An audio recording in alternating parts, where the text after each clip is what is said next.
Ahoj lidi, já jsem Harry a vítám vás u nového videa, které jsem pojmenoval Bear Down Challenge. O co jde?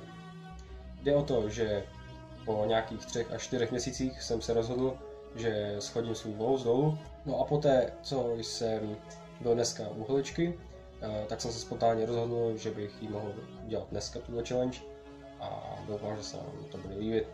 Lidé mě znají víceméně jako fousatého kluka, takže jsem zvědavý na to, jak pak zareagují, jestli se změna povede.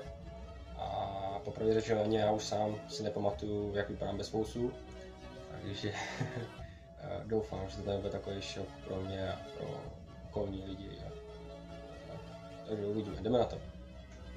Vzhledem k tomu, že fousy už jsou docela dlouhý, tak budu používat nejdřív strojek na vlasy a teprve až potom budu používat holicí strojek. Nejdřív bych si měl asi vysvíknout.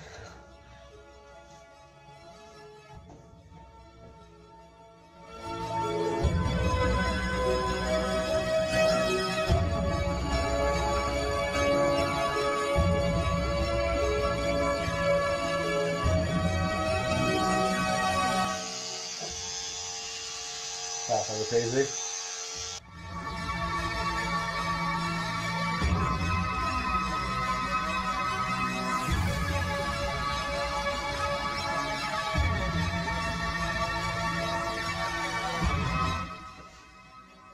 To vypadá hodně divně.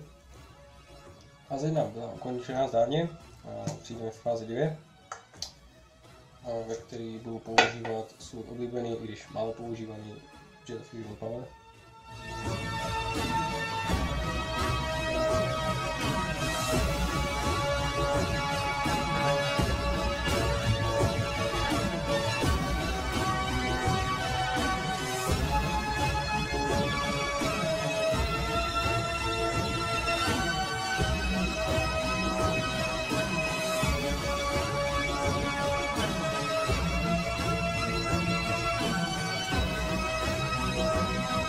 Fáze je taky ukončena a jdeme na fázi 3.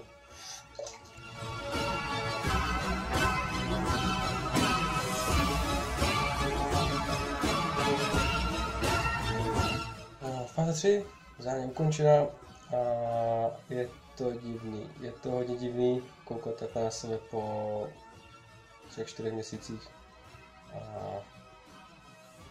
to je divný člověk.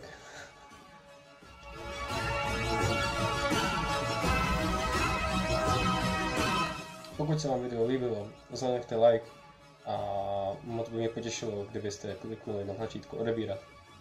To je z dnešní challenge asi všechno, takže díky a čau.